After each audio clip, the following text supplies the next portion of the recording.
400 people stopped breathing. The Lowe's Angels tournament hall pressed in, fluorescent lights buzzing overhead, the smell of sweat and floor wax sharp in the air. David Park stepped forward onto the main mat. His white gi whispered against polished wood. 47 tournament wins behind him. A fourth-degree black belt nodded at his waist.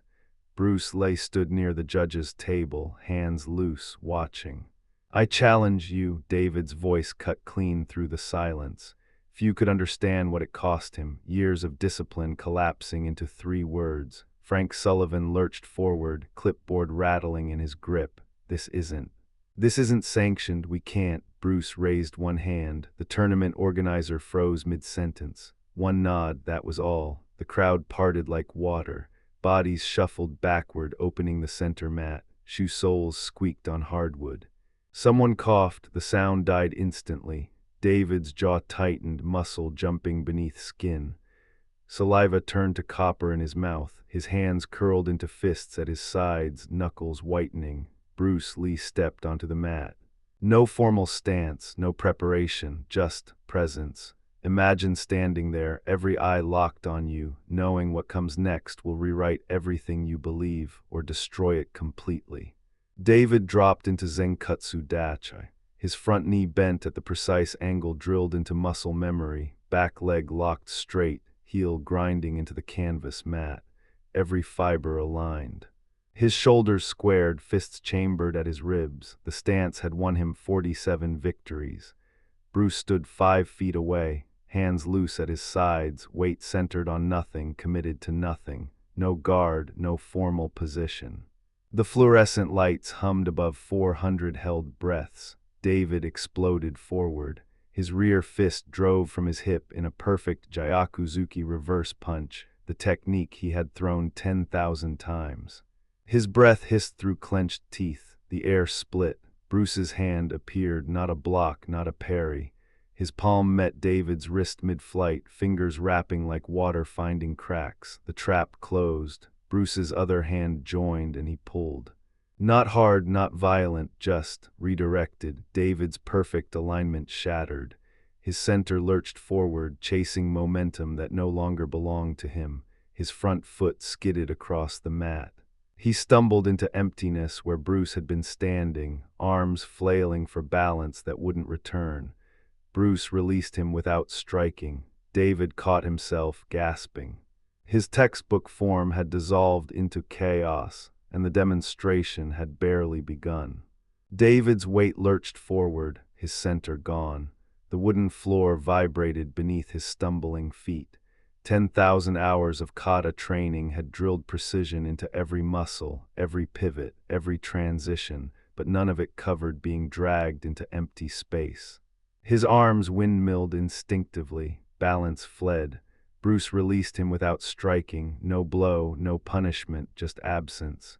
David's breath scraped his throat as he caught himself, boots squeaking against polished wood. 400 spectators watched him flounder like a novice. Heat climbed his neck. He rolled his shoulders, dropped his weight low, reset his guard. His instructors had always praised his recovery speed. He chambered his rear leg. The Mawashi Jerry roundhouse kick was his second-best weapon, crisp, powerful, tournament-tested. His knee lifted, his hip rotated. The snap came perfect, shin cutting through air with a whistle. Bruce moved offline, not blocking, not checking. Just gone, David's kick sliced nothing. His entire right side hung exposed, rotating past the vanished target. Then a single fingertip tapped his floating ribs, soft, precise. A touch where a fist could have shattered bone. The finger withdrew. David's leg dropped. His guard felt like tissue paper. How many openings had he left in 47 victories? No one was fast enough to punish. David reset his stance. A jab snapped forward, crisp, tournament perfect. Bruce's palm swept it aside like brushing lint. 2 fingers tapped David's temple, could have been a knuckle. David spun low, a leg sweep honed through 1,000 sparring sessions. Bruce lifted his foot half an inch. The sweep passed underneath. A tap landed on David's shoulder blade. Sweat stung David's eyes. He threw a front kick, chamber tight, extension flawless. Bruce sidestepped. The kick found only air. KN knuckles grazed David's throat, soft as a whisper. Few champions had ever felt their mastery unravel this quickly. A back fist. Intercepted at the wrist, a palm strike redirected into emptiness. David's breathing turned ragged, each exhale scraping his throat raw. He launched an elbow strike, the technique that had won him 3 championships. Bruce vanished to the outside. Fingertips touched David's ribs again, the same spot, the same message. The fluorescent lights buzzed overhead. The mat vibrated under 400 people holding their breath. David's hands trembled at his sides. 47 victories, 6 exchanges, 30 seconds, every opening exploited. Every counter a lesson he had never learned. Bruce lowered his hands and waited, as if the real test had not yet begun. David stopped moving, his chest heaved, pulling air that tasted like copper and defeat. Sweat dripped from his jaw onto the mat, each drop a small surrender. The fluorescent lights overhead buzzed, indifferent. 400 spectators watched in silence, but their stares felt distant now, irrelevant. 47 tournament victories. The number sat in his stomach like lead. All those trophies. All those perfect kata sequences drilled 10,000 times until muscle became memory. All those opponents who fell before techniques he could execute blindfolded, and none of it mattered here. His voice came out rough. Everything I throw, you already know it's coming. Bruce nodded once, no triumph in the gesture, just acknowledgement. Because kata teaches perfect form, Bruce said, his tone calm, almost gentle, but also perfect predictability. Every chamber, every setup, every sequence, he paused. Pre-programmed. David's hands trembled at his sides. Pre-programmed. The word carved through years of certainty. In real combat, Bruce continued, predictability is fatal. The tournament hall felt suddenly smaller. David's black belt, his 4th degree rank, his reputation, all of it hung suspended over a chasm he'd never seen opening beneath him. But the question forming in his throat would cost him everything he'd built. Silence, 400 people stopped breathing. David's fists opened slowly, his fingers spread, trembling. The knuckles that had won 47 tournaments now looked foreign to him, tools from someone else's life. Sweat cooled on his forearms, the fluorescent lights overhead buzzed, a low hum he had never noticed before. The question rose from somewhere beneath his black belt, beneath the years of perfect repetitions, beneath everything he thought he knew. Then was all my training wasted? His voice cracked on the last word. The sound traveled across the tournament mat, exposed and raw. No kata had taught him how to ask this. No sensei had prepared him for the possibility that mastery might be the beginning of ignorance. The hall waited. Even the lights seemed to hold still, casting their pale glow across Bruce's face. Bruce's expression changed. The sharpness softened, his shoulders dropped half an inch. The storm that had dismantled David technique by technique, tap by tap, had passed through completely. Something else flickered in Bruce's eyes now, not victory, not pity, recognition. Bruce inhaled slowly, and David realized he was about to receive an answer that would decide whether he walked out of this hall destroyed or reborn. No, Bruce's voice cut through the silence, low and steady. You have excellent body mechanics, perfect balance, strong technique, but you need unpredictability. David's shoulders lifted slightly, something like hope flickering across his face. Remove the kata patterns, keep the skill but lose the sequence. The tournament hall air tasted metallic, sharp with sweat and anticipation. 400 witnesses lined forward. Few could understand what was being offered in this moment, a dismantling disguised as salvation. David dropped to one knee. The wooden floor pressed hard against his leg as he bowed, spine perfectly straight, head lowered in the formal reigi of complete surrender. Will you teach me? Bruce studied him. His gaze moved over David's bent form, calculating something beyond technique.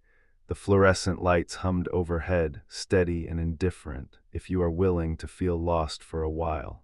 David remained motionless. Everything you know will feel wrong. Your punches will miss. Your balance will fail. You will forget how to stand, how to move. Bruce's words hung like smoke. You will doubt whether you ever knew karate at all. The crowd held its breath. What David could not yet grasp was that losing himself would be the easy part. The wooden floor of Bruce's Chinatown space smelled of old wax and decades of sweat. David stood barefoot on its smooth surface, the grain cool beneath his soles, and watched his reflection fragment across 3 scratched mirrors. He had walked through this door expecting training. He had not expected dismantling. Bruce circled him without sound, throw a reverse punch. David chambered his right fist to his hip, rotated his hips, drove forward, stop. Bruce's hand hovered at David's elbow. You just announced your intention 3 times, the chamber, the shift, the breath. I could have hit you before you moved. David tried again, stopped himself mid-chamber, felt his body freeze. Caught between old programming and impossible instruction. Forget the kata sequence, Bruce said. Just hit me. David's arm stuttered. His fist forgot which path to travel without the chamber guiding it home. Few could understand what it felt like watching 20 years of muscle memory turn to smoke. He tried a front kick. His leg wobbled, searching for a chamber that Bruce forbade. 3 weeks in, David woke at 2 in the morning unable to remember how to make a proper fist. But Bruce's expression never changed, and that terrified him more than the forgetting ever could. 3 years passed inside that Chinatown space. The dissolution became foundation. David's fists learned to strike without chambering, flowing from guard to impact in broken rhythms no opponent could time. His roundhouse kick emerged from stillness, no telegraph, no preparation, one moment standing, next moment bone connecting. The wooden floor absorbed 10,000 hours of sweat. Bruce watched, corrected, pushed, replaced the sequence. Keep the power. By the 2nd year, David moved differently. His stance shifted constantly, never settling into Zenkutsu Dachai's predictable geometry. His Gyakuzuki punch traveled strange angles, still devastating, still mechanically perfect, but stripped of its formal announcement. By the 3rd year, something new lived inside his body. Kata power without kata pattern. Traditional strength married to formless adaptation. David returned to the tournament circuit in spring of 1972. His first opponent was a degree black belt from San Diego. The man threw a Meijeri front kick, textbook perfect. David intercepted mid-chamber, redirected, countered with a punch that materialized from nowhere. The referee's hand shot up, point, 5 more matches, 5 first-round stoppages. Competitors gathered afterward in hushed clusters, watching David bow to his final opponent. Michael Brennan stood among them, arms crossed, jaw tight. But what Brennan said in the parking lot would change everything. Michael's footsteps scraped against the asphalt, slow and deliberate. The evening air hung thick with gasoline and heat. What did he teach you? David turned. 3 other black belts stood behind Michael, arms folded, waiting. Bruce Lee showed me that mastery of kata is the beginning of karate, not the end. David's voice carried no pride, only certainty. I was a 4th-degree black belt who knew everything about form and nothing about formlessness. Michael's jaw tightened. So our training is incomplete. No, it's foundation. David stepped closer. You need the kata to build power, balance, precision, but then, you must let the pattern dissolve, keep the skill. Lose the sequence. One of the younger black belts uncrossed his arms. The question showed in his eyes before he spoke it. David nodded once. I know both now. 6 months later, Ronald Kim watched David teach in the dojo. No more rigid lines of synchronized kata. Instead, students moved through broken rhythms, intercepting, adapting. The wooden floor creaked under shifting weight. In the mirror, David's reflection showed a man rebuilt from emptiness up. Traditional strength, formless application. The lesson spread outward like ripples crossing still water, touching shores David would never see.